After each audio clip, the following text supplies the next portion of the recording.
Olá, gente boa, estamos aqui novamente para mais uma edição do nosso podcast, Gotas de Sabedoria. É muito bom ter você aí no nosso canal, sintonizado, para nos apoiar nesse projeto. E já pedimos você para deixar o seu like aí, né?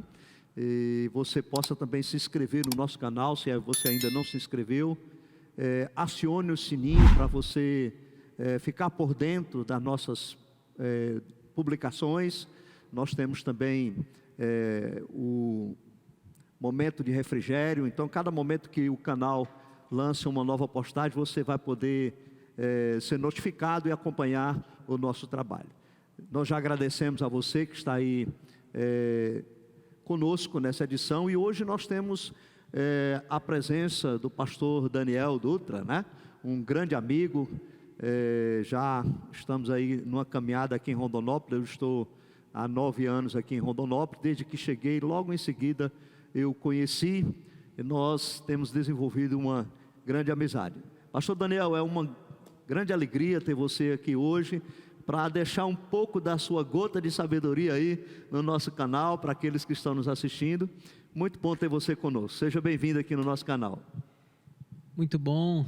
Quero saudar a todos também que estão nos acompanhando com a paz do Senhor, e que você possa também ser abençoado com essa programação da Igreja Presbiteriana Boas Novas. Parabéns pela a ideia muito atual, um podcast, né? As igrejas precisam realmente estarem aí antenadas com as novidades do ambiente. Então, parabéns aí pela iniciativa, pastor Liberato. Isso, é uma alegria, Daniel. Então, gente, a gente vai conversar um pouco hoje. O nosso bate-papo vai ser um bom bate-papo pastoral. A gente vai conversar um pouco sobre ministério, conversar um pouco sobre aquilo que Deus tem feito na nossa vida. Pastor Daniel é casado, não é isso? Casado com a Isabel. Lá é a família El, né? É El, né? É, o Daniel sou eu, Isabel e o Samuel, que é o meu filho. Então é família El. Tudo El. Que maravilha. Pastor Daniel já está em Rondonópolis quanto tempo, pastor? Eu estou em Rondonópolis desde 2012. 2012, então aí 11 anos mais ou menos na Igreja Presbiteriana Independente. Pastor da Igreja Presbiteriana Independente. Pastor Daniel, você é natural de? Sou natural de São Paulo. São Paulo, é paulista? Paulista, é mais um paulista aqui nessa boa terra de Rondonópolis, né? Mais um paulista com coração matogrossense. Matogrossense. Né? Já tem quanto tempo você está no Mato Grosso? Antes de Rondonópolis você esteve pastoreando em Cuiabá, é isso? Eu me formei e eu pastorei 3 igrejas. Legal. Né? Pastoreei a IPI de Cuiabá, a IPI de Dourados, Mato Grosso do Sul, como pastor auxiliar também. E aqui em Rondonópolis, agora minha 3ª igreja como pastor titular. Isso. Quantos anos de ministério então, pastor? Eu fui para o seminário muito novo, né? Fui para o seminário com 18 anos. Ah, novo, bem novinho. Com 22 anos já estava formado, 23 ordenado. E agora estou com 40 anos. Então estou garotão ainda. Comemorando aí já uma caminhada de aí uns 17 anos de ordenação já. Isso. Você se formou em qual seminário? A nossa igreja na época, ela tinha 3 seminários. Tinha em São Paulo. A IPI, né? A IPI. Ela tinha em São Paulo, em Londrina e em Fortaleza. Na época tinha esses 3, hoje somente São Paulo. Londrina é o primeiro, né? É uma das referências, Londrina. Né? Mas São Paulo é o mais tradicional.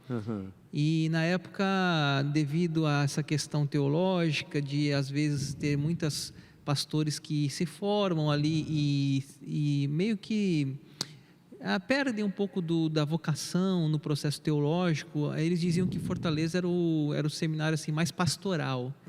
E aí por isso me enviaram para a região mais longe, mas que tinha assim, o melhor, vamos dizer assim, o resultado acadêmico no sentido do retorno dos seminaristas, né? Mas o pessoal brincava comigo, disse que eu fui lá para surfar, para na praia. Fortaleza, hein? Fortaleza é boa terra. Era boa terra, não era para estudar não. A turma falava que era só para surfar. Para aqueles que estão nos assistindo e não sabem, o curso teológico são de 4 anos, não é isso, pastor? Então Exatamente. você ficou 4 anos lá. Fiquei 4 anos integral na época, né? Eu fiquei 4 anos, eu era um aluno interno e eu convivi mesmo numa casa com alunos de várias cidades, de vários estados. Então isso foi muito proveitoso. Foi 4 anos no internato mesmo ali e interno mesmo ali. Na realidade, o seminário de Fortaleza, do lado do seminário tinha uma casa de estudantes que eles cediam para os alunos de fora. Então eu morei ali com 30, 40 estudantes internos ali. Ali, foi né? muito bom, muito bom. De várias regiões também, né? Várias regiões, Brasil inteiro. E aí, como seminarista, você desenvolvia trabalhos nas igrejas ali... locais, né? Locais, né? Quando você chega, né, lá no seminário, eles já encaminham, né, os alunos para... Dividem, né? Especialmente os alunos internos que vêm de outras cidades. Logo no começo do curso, eles já faziam uma reunião ali, falavam as igrejas que tinham e ofereciam para que aqueles alunos pudessem estar desenvolvendo ali as congregações. Como um estágio, né? Ajudando o pastor ali, os jovens, música, cada um com suas habilidades, poder ajudar. Então, era muito bom para a cidade de Fortaleza, né? Você imagine, com certeza. As cidades que têm um seminário, seminários, né? Elas são muito... Para as igrejas locais, né? São muito abençoadas. Muito abençoadas com a presença de seminários. Mas pensando um pouquinho, você nasceu num lar cristão? Como é que foi sua conversão? Como é que foi? Então, eu tive assim esse privilégio, né? Eu tenho já avós e pais, então já somos a terceira, meu filho a 4ª geração, né? Que eu conheço da fé cristã, que nem aquela Eunice, Lloyd e Timóteo, né? Teve essa oportunidade de já estar. E meu pai, inclusive, ele fez seminário. Legal. Meu pai, ele fez seminário para ser pastor. Meu pai, ele era do Paraná. Ele saiu do Paraná para estudar teologia em São Paulo e conheceu minha mãe na IPI de São Paulo por causa do curso teológico. Legal. Só que aí ele formou e quando ele formou ele se viu assim não apto para ser um pastor. Ele achou que não era a vocação mesmo, né? E aí teve um filho que sou eu depois que seguiu a vocação pastoral. Que maravilha. Mas aí então você nasceu num lar cristão. Quando foi a sua pública profissão de fé? Foi uma coisa assim, eu já, como na igreja presbiteriana, né, batizado na infância. Isso. 15 anos, profissão de fé. Você fez com 15 anos? Com 15 anos na adolescência. Né, então, sempre na igreja mesmo, assim, né, toda a infância, adolescência. A conversão, ela foi um processo de uma vida...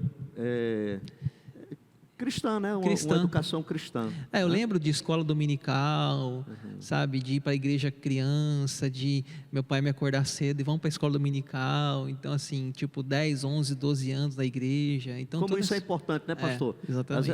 As famílias hoje, elas não se preocupam com isso, né? Verdade. Mas é muito importante os pais levar os filhos, né? Sim.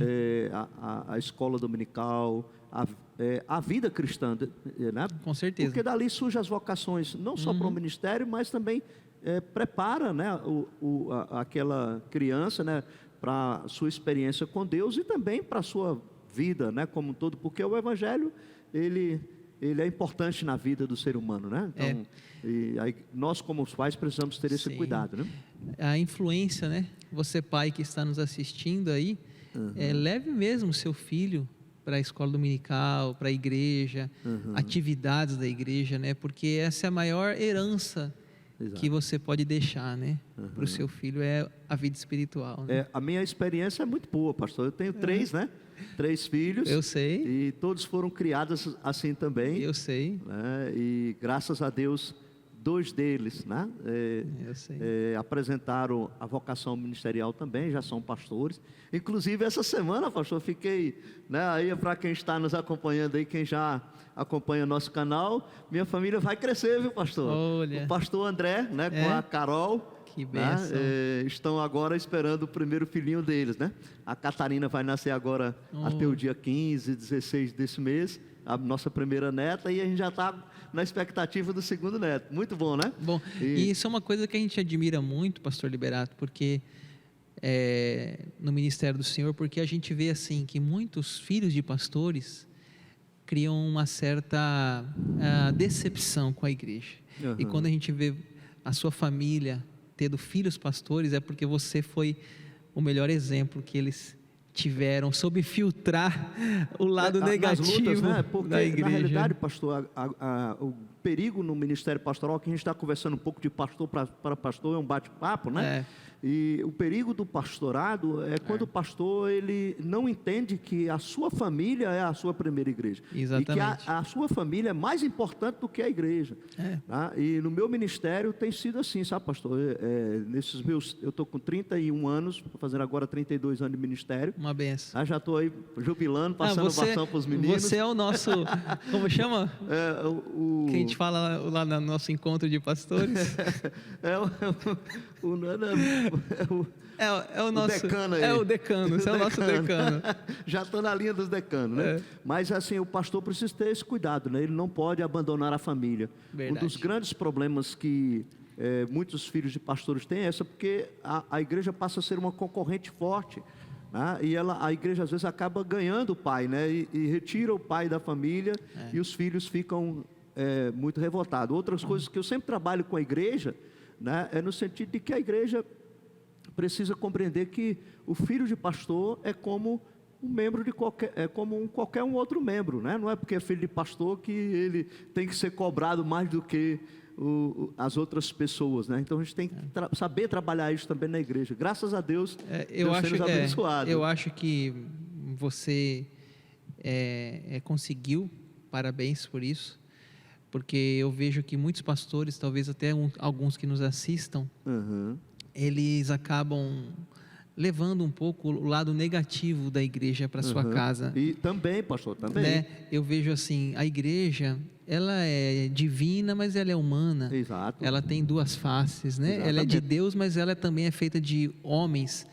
E a gente vê que muitos pastores, às vezes, devido aos desgastes da igreja, da liderança, do ministério, chegam em casa e levam aquela falar mal na frente dos filhos, né? E isso vai semeando no coração deles também uma ira. E eu acho que você conseguiu filtrar bem isso, né? Eu e minha esposa muitas vezes, quando acontece alguma dificuldade normal da vida da igreja, a gente procura não conversar perto do meu filho, para que ele não cresça com essa visão negativa e sempre falar para ele bem da igreja, porque eu tenho certeza que a igreja é o melhor lugar para a gente criar os filhos. Com todos os seus problemas, né? Com certeza. Com todos os seus problemas. A igreja é o melhor ambiente, né? Melhor ambiente. Melhor ambiente. Não tem um lugar melhor para a gente construir a nossa vida. Né?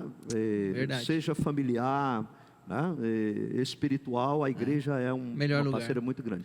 Pastor, na IPI vocês têm um projeto muito interessante aqui, que é o projeto Resgatando Vida, não é isso? Reciclando Vidas. Reciclando Vida, isso. Reciclando Vida. Conte um pouquinho para nós como é que é esse projeto, né? Legal.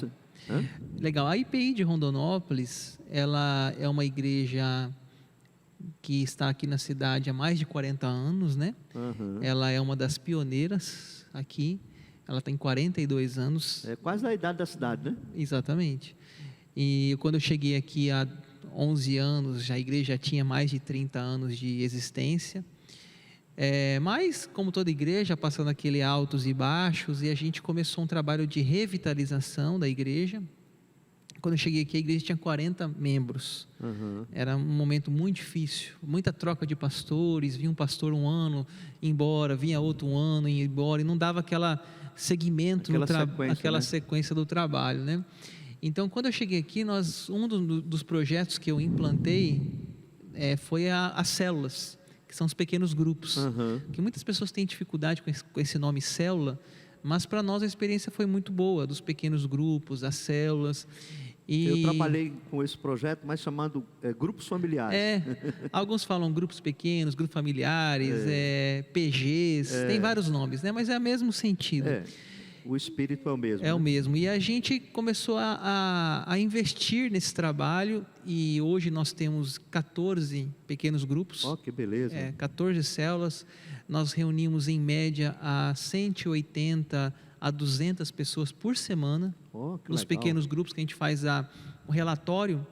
E aí a gente soma todas as células, 14 células, dá em média de 180 a 200 pessoas semanalmente em pequenos grupos. Beleza. E nós chegamos antes da pandemia, 19 células. Então com a pandemia nós regredimos para 13 e agora com 14 multiplicou de novo. Então esse trabalho Reciclando Vidas, ele nasceu numa célula, porque nós fizemos um desafio para a igreja, de que cada célula deveria fazer um trabalho social. Nós marcamos tipo uma data, dia tal, cada célula vai ter que apresentar um projeto social. E aí cada célula, uma foi visitar o lar dos idosos, outra foi visitar a lar das crianças, ali outros foram na penitenciária, e cada um fez um trabalho evangelístico, social.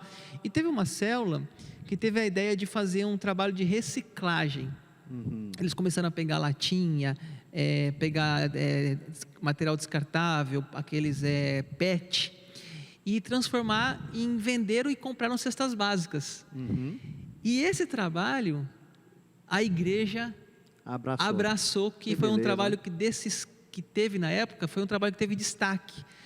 E eu acho bonito esse trabalho, por quê? Porque ele atende duas áreas importantes, que é o trabalho ecológico, que as pessoas em casa, elas fazem a separação do lixo, levam o lixo para a igreja, o lixo reciclável para a igreja no domingo.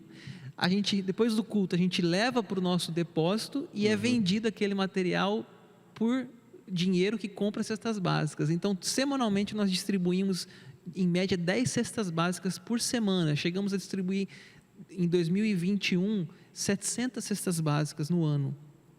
Então, o material que ia para o lixo vira alimento para saciar a fome de pessoas que estão precisando, né? Carentes. Então é um trabalho assim que hoje é uma referência na igreja, que nasceu numa célula, num pequeno grupo, né? Que beleza. Nesse projeto aí de distribuição de cesta básica, até a presbítera Pilar, Maria Pilar. Isso, a irmã Maria, né? Irmã Maria Pilar. Da igreja. Que nós fizemos apoiamos o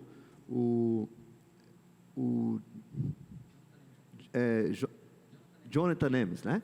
Sim. Nós apoiamos aí, a nossa igreja apoiou, né? Sim. Tivemos lá na apresentação dele, dando suporte, e no show dele ele recebeu o ingresso, né? A pessoa contribuía com a alimentação. E aí das cestas que nós recolhemos lá, nós passamos acho que umas 10 lá para o projeto, né? Ela falou para mim. Para o projeto lá, para ajudar na distribuição, né? A Maria Pilar, inclusive, ela tem um trabalho muito bonito com venezuelanos chegando na cidade, haitianos. Ela faz um trabalho muito legal. Inclusive aí quem está nos assistindo, né, pastor? Por exemplo, se você tiver roupas, quiser fazer a doações, pode ir à IPI. A IPI, né? Ela faz essa ponte. Há um excelente trabalho com ela faz sim. Esse pessoal que chega, né, para o Brasil, para Rondonópolis, como ela já conhece, eles entram em contato com ela pedindo às vezes um fogão, pedindo às vezes uma geladeira. Então se você às vezes tem um fogão lá, trocou agora recentemente um fogão que está em boa condição ainda, né? A Pilar, ela repassa para pessoas carentes. Então tá aí, quem está nos assistindo, bom. É um projeto que você pode, né, pode contribuir. Independente de denominação, aqui nós queremos servir, né, pastor? Estamos no reino. reino. Temos essa questão aqui, a igreja é uma só. É uma só. Inclusive nós tivemos agora no Dia das Crianças, num bairro muito carente, eu acho que chama Maria Amélia, não me lembro bem, fica ali na rodovia do Peixe. E tivemos em parceria com outras igrejas também lá, outra igreja evangélica, né? Então é isso, o reino de Deus, ele é maior do que uma placa, né? É o reino de Deus, né? Então nós somos irmãos, independente da presbiteriana, independente do Brasil, metodista, a gente tem essa amizade muito boa. Aqui a gente tem o projeto Semente Viva, é um projeto muito interessante que a gente leva profissionais de diversas áreas para servir a um bairro. E na oportunidade também a gente leva roupas, a gente leva kits de higiene pessoal, aí a gente fez uma parceria com o pessoal da área, com odontólogos, né, que levam odontólogos, a gente leva médico, a gente leva advogado, cabeleireiro, né, o laboratório São João, que está passando alguns aqui, são parceiros da gente nesse projeto. Maravilha. E a gente passa um dia lá, e a gente seleciona um bairro que... E aí na próxima nós vamos contar então, com o eu vou aguardar o convite. para vocês participarem com a gente do próximo lá. Se tiver algum profissional, vamos a gente vamos fazer participar. essa parceria. É um projeto muito legal. A gente chama de projeto Semente Viva. Então, quem está aí atento, no próximo aí a gente vai estar falando no podcast aqui também e chamando pessoas para vir da sociedade que queiram vir trabalhar conosco nesse projeto. Né? A gente percebe que hoje as pessoas estão sentindo vontade desse engajamento social. Então, quando a gente divulga no púlpito, olha, vai ter um evento lá com a parceria com a Presbiteriana Boas Novas, muitas pessoas aderem, que elas querem contribuir um pouquinho. Então, eu creio que vai ser uma parceria muito boa.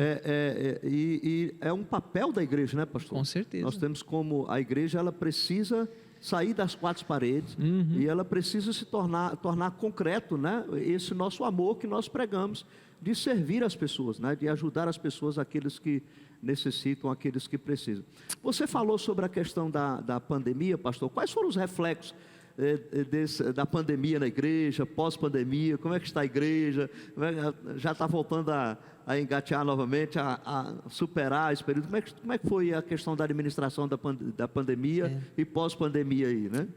A pandemia foi um momento aí muito difícil, né?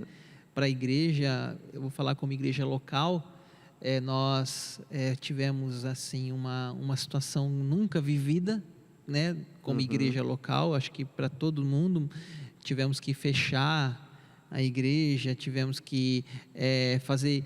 Eu lembro o primeiro dia, não sei se você se lembra, março de 2020. Março de 2020. Que a gente chegou... Eu tinha ido pregar em Cocos, na Bahia. Então. E vim já com a máscara. Eu lembro que chegou aquele domingo que disse assim, a igreja não pode ter culto, tem que fechar. Eu fui para minha casa, peguei meu celular e fiz uma transmissão péssima, aquela transmissão fajuta. A gente era inexperiente. Inexperiente, isso, né? Totalmente inexperiente. Fizemos uma transmissão assim. Aí fomos adaptando aqueles cultos online em casa. Nossa, gente, olha que situação que a gente viveu. Hoje nós aprendemos a ferramenta da transmissão, compramos uma câmera profissional, compramos tudo, mas que situação. Tivemos que aprender a ferro e fogo, né? A ferro e fogo, exatamente. A igreja teve que aprender. E esse é um legado bom, né, da pandemia, que a gente tem que ver. Como a igreja agora, a gente cria podcast, a gente transmite os cultos, né, a gente vai para a rede, você tem um canal maravilhoso, né, lá onde você produz material, né? Isso. Acho que vamos deixar seu canal aí. Procura no YouTube o canal, você pode procurar no YouTube Pastor Daniel Dutra, Teologia Básica, Panorama da Bíblia, alguma coisa vai aparecer. O nome do canal é Teologia Básica, mas às vezes não aparece ali de pronto Teologia Básica. Então coloca o meu nome. Eu tenho esse canal já há mais de uns 15 anos, esse canal. Você bombou numa interpretação que você fez de um filme, né? Foi, né?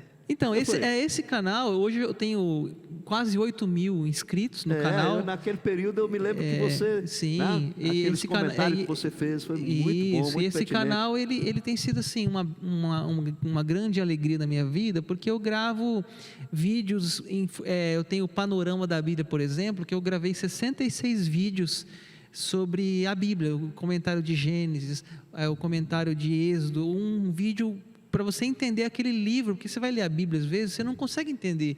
Então a pessoa, ela assiste o vídeo, é um vídeo curto, 10 minutos, 12 minutos, e ela vai ler a Bíblia, então ela já vai preparada para o que ela está lendo na Bíblia. Então tem materiais lá, como também o curso básico de teologia, que já gravei 12 aulas. Então Trindade, Espírito Santo, salvação, tantos assuntos. Então, assim, que esse canal seja uma bênção aí também para quem nos assistem aí. É uma ferramenta muito importante. Muito boa. O que os irmãos, aqueles que nos assistem nesse momento, têm que entender que não podem substituir pela comunhão. Com certeza. Tá?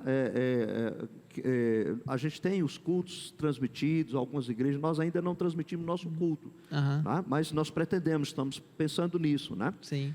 Mas nós temos que entender que a internet é uma ferramenta que às vezes aquele irmão que está em viagem, aquela pessoa que está enferma, mas nós não podemos substituir, né, as reuniões comunitárias, né? A gente está ali junto, né? Sentindo o cheirinho um do outro, com certeza, vendo a nuca um do outro, né? Com certeza. Ouvindo uma palavra. A comunhão é muito importante, mas nós não podemos negar essas ferramentas que são hoje importantíssimas para a gente semear a palavra, para a gente edificar, né? Muito bom. É um instrumento que as pessoas são edificadas. Por exemplo, o seu canal oferece aí esses materiais, né? Tantos Sim. outros, né, canais, com certeza, cristãos aí muito que bons, edificam a igreja, né? Isso aí. Pastor, além do ministério pastoral, você tem psicologia, não é isso? Isso. Então, quando eu formei em teologia jovem, 22 anos, eu decidi fazer o curso de psicologia com o seguinte objetivo, de que fosse uma ferramenta para a glória de Deus. Eu nunca pensei assim em ser um psicólogo profissional, mas sempre que fosse um instrumento assim na pregação, no aconselhamento, né? Essa foi o principal objetivo do curso de psicologia. E me formei, fiz 5 anos de faculdade de psicologia, me formei, e falo que foi uma ótima decisão que eu fiz, porque me ajuda muito.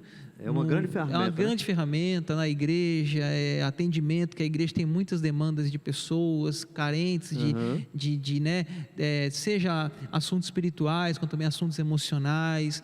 Então, assim, eu acho que foi uma ótima decisão que eu fiz, né? Eu acertei na decisão do curso, e esse curso tem sido essa ferramenta, assim, de ajudar pessoas mesmo, né? Então, foi muito bom. Eu tenho visto, assim, eu pastorei 9 anos em Natal, e assim, já nesses meus 30 anos de ministério, como eu falei com você, 30 e poucos anos, Sim. Eu tenho visto, assim, na pastorada muito empolgada em fazer direito, um monte de pastor. Teve uma época que eu via cada pastor, eu vou fazer direito, a gente teve um monte de pastor fazendo direito.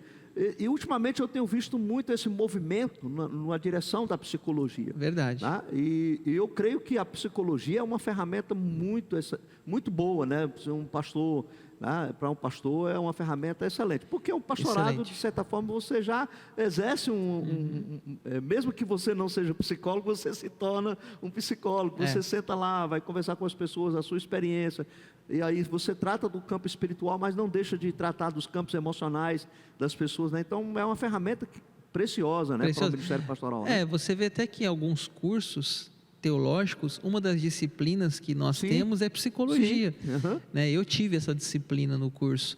Então, realmente é uma disciplina que agrega muito, né, na formação. Isso, né? Nos nossos seminários, né? Todo seminário, todo bom seminário tem a cadeira de disciplina, a cadeira de psicologia. Exatamente. Tá? Então, tem alguns cursos que eu penso que são afins da teologia, né? Às vezes um pastor fazer uma faculdade de filosofia, uma faculdade, fiz filosofia, né? Então, filosofia, fiz letras, a psicologia, sociologia, alguns cursos assim, que eu acho que até administração, história. Meus 2 filhos pastores fizeram história. Então, são cursos que eu acho que o pastor somente com a graduação da teologia, eu penso que é pouco, porque ele geralmente lida com médicos, professores, ele lida com pessoas de nível superior. Então, às vezes só teologia eu penso que é pouco. Se ele conseguir agregar uma nova ferramenta, formação, isso agrega no conhecimento dele. E foi também bom para nós quando o MEC reconheceu o curso de teologia, porque não era nem reconhecido, né? Pois é. E depois o MEC veio a reconhecer muitos pastores, né, convalidaram o seu diploma, né? Hoje já vai. O curso da IPI hoje ele é reconhecido. O nosso ainda não. Nossos seminários presbiterianos ainda não. Aí os pastores, a gente faz através do Mackenzie, né? O da IPI já foi. Fazem através do Mackenzie a convalidação. Sim. Que agora acho que já não é mais permitido, né? Acho que já houve um período aí, não sei como é que está esse processo. Sim. Mas é muito bom que o pastor, eu também concordo. Quando eu pastoreava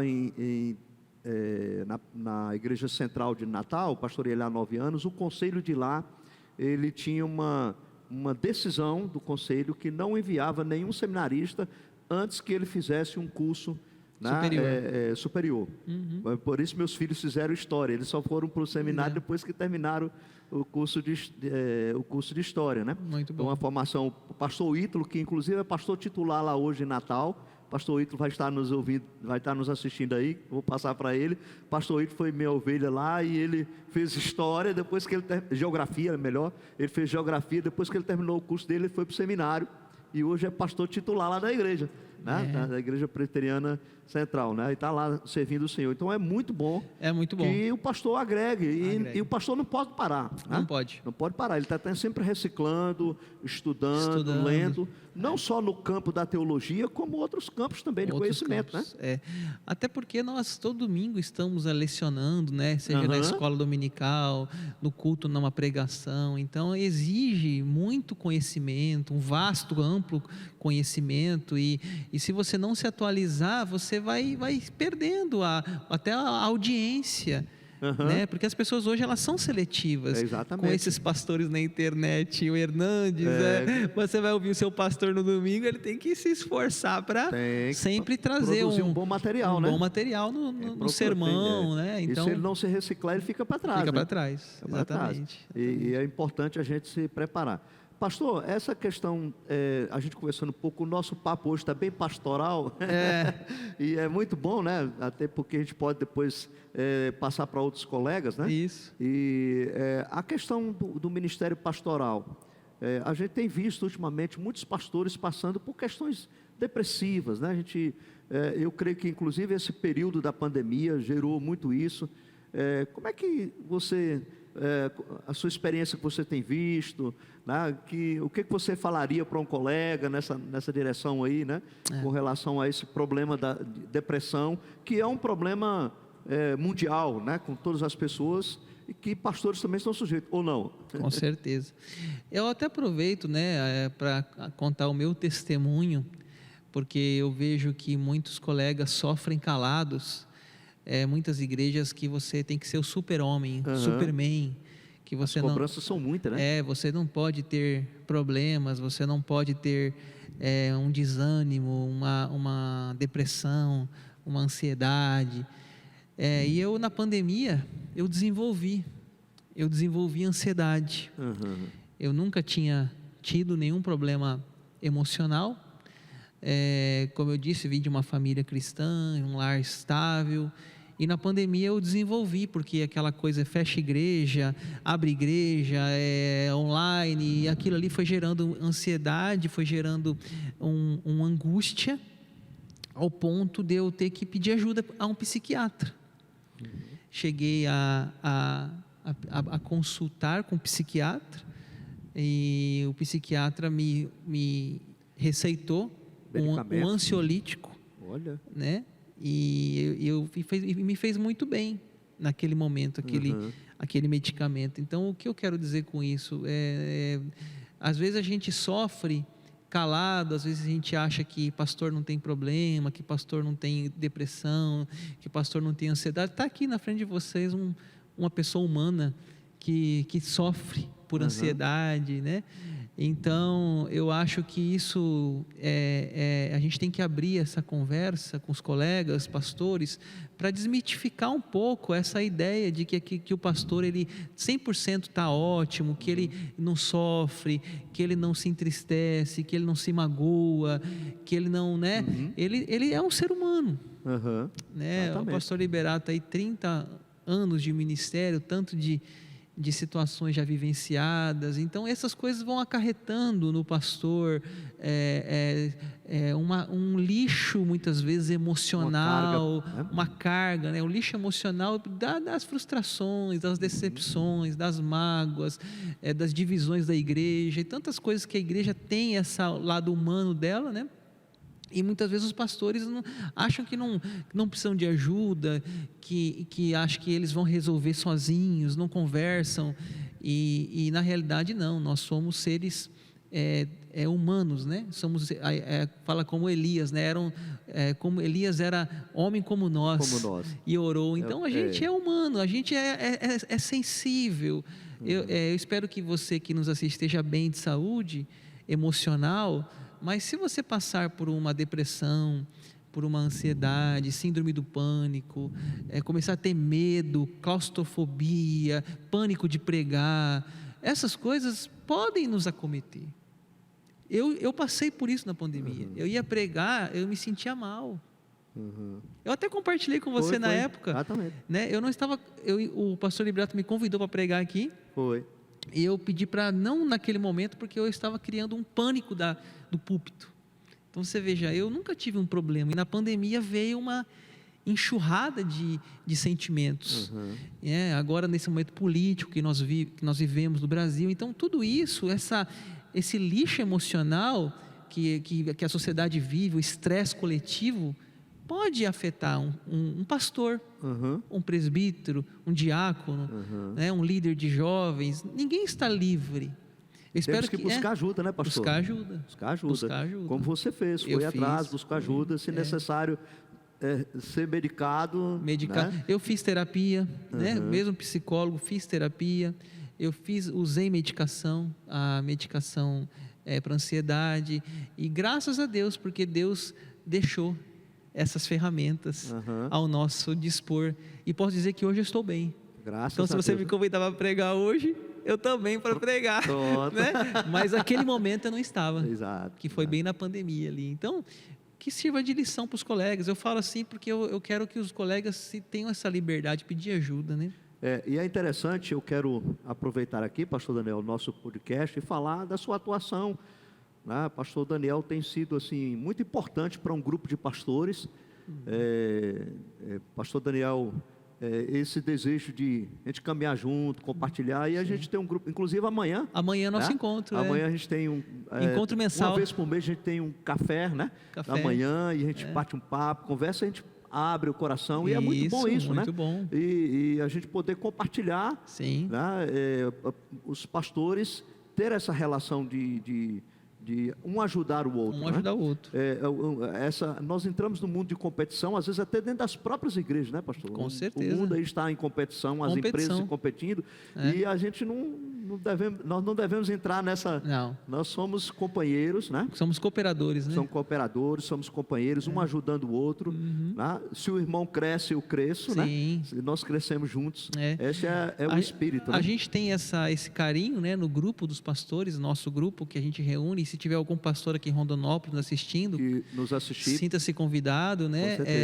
A gente tem esse carinho de ajuda mútua. Às vezes nós vemos na igreja do irmão, e nós com alegria mostramos a nossa estrutura, mostramos aquele equipamento, mostramos os bancos, trocamos telefone. Exatamente. Onde você comprou essa cadeira? Onde você comprou esse banco? O que você está fazendo lá que podemos ajudar a gente? As ideias boas, não é, pastor? São boas. Todas é para o reino. Isso. Nós tivemos agora no pastor Paulo, na presbiteriana do Atlântico, lá, do Atlântico. E ele dava com as cadeiras lá, já trocaram o telefone das cadeiras, onde que ele comprou aquelas almofadas. Muito chique, né? Então é isso aí, o pastor tem que ter amigos, né? Exatamente, e isso faz bem, né? Eu confesso que eu tenho, com esse grupo, eu me sinto muito bem, né? E ajuda muito a gente, né? Porque você falou, as cargas do dia a dia do Ministério Pastoral são muitas, e se a gente não tiver esse apoio, essa ajuda, né? A gente pode cair, né? Com certeza. Numa depressão, numa tristeza, se isolar, isso não é bom. Não é bom. Não é bão. Pastor, muito bom, eu sei que a gente poderia ficar aqui, né? Falando muita coisa do Ministério Pastoral. Isso, né, das experiências, mas eu estou curioso, pastor. O tempo maior de pastoreio seu, então, é aqui em Rondonópolis. Foi. Eu estive 6 anos em Cuiabá, 1 ano em Dourados. 6 anos em Cuiabá. 6 anos em Cuiabá. Na IPI de lá. IPI, 1 ano em Dourados e agora 11 anos em Rondonópolis. Tá. Então, que beleza. Espero ficar mais algum tempo por aqui ainda. Já virou cidadão rondonópolitano. É uma boa cidade, né? Se você não conhece Rondonópolis, está nos assistindo aí de outro lugar do Brasil, né? Isso. Venha conhecer a boa terra aqui. Com certeza você vai comer um churrasquinho de primeira, né, pastor? Vai. Aqui o rondonópolitano, o churrasquinho é de primeira, viu? É uma terra de coração aberto para receber os de fora. Com certeza, é uma cidade que recebe bem aqueles que visitam. Eu me sinto também, quer dizer, já ganhamos até o título, né, pastor, de cidadão metropolitano, né? Verdade, nós dois. Já ganhamos o título. E no mesmo dia, na mesma época, né? Na mesma sessão da Câmara de Vereadores de Rondonópolis. Uma alegria muito grande, eu já me sinto, eu amo essa cidade. Eu também. Tá? Então você que nos assiste aí de outra região, venha conhecer Rondonópolis, né? Cidade abençoada. Conhecer as igrejas aqui, né? Muito. Né? Pastor, uma alegria muito grande tê-lo conosco, nós agradecemos, né? Muito bem. Esperamos que tenhamos outras oportunidades. Com certeza. Então você pode visitar o canal do pastor Daniel, né? Isso. Só consultar lá no Google, lá, digitar Daniel Dutra. Isso. Né? E você vai chegar lá ao canal e conhecer a igreja, né? Independente de Rondonópolis, fica ali na Pedro Ferrer, né? Está aberta para sua visita, você que nos assiste, né? Com certeza. Eu quero deixar o Instagram, o meu particular, @pastor Daniel Dutra, e o Instagram da igreja, quem quiser conhecer, @IPI Rondonópolis também. Beleza, quem quiser. Ótimo. Então nós vamos aí para a vinheta e depois a gente vai para um bate-pronto aqui, tá? Vamos lá.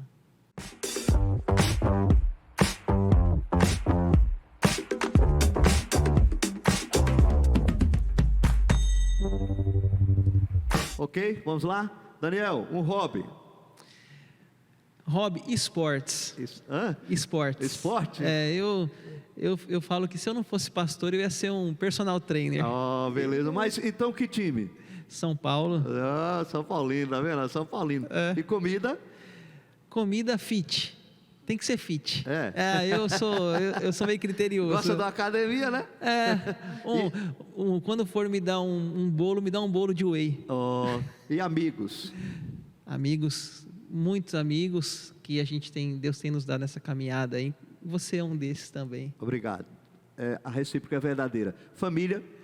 Família é a base, né? Da nossa vida, ministério. Minha esposa é a minha melhor confidente. Igreja? Igreja, como disse a Calvino, é a nossa mãe, né? A nossa mãe, né? Eu acho que minha vida sempre... Às vezes nos bate, às vezes nos acaricia, né? A igreja é uma bênção. É uma bênção. E Deus? É o amor primeiro, né? Esse aí aquele versículo, amará o Senhor teu Deus acima de todas as coisas. Todas as coisas. Amém. Rev, então, muito bom. Que bom. Deus te abençoe. Amém. Você que está aí, né? Não saia sem dar o seu like aí, né? Sem compartilhar também. Compartilhe agora, porque fica aí no nosso canal. Você pode compartilhar para que outros assistam. Se inscreva no nosso canal, né? Precisamos da sua parceria. É importante para nós que você se inscreva, né? Acione o sininho.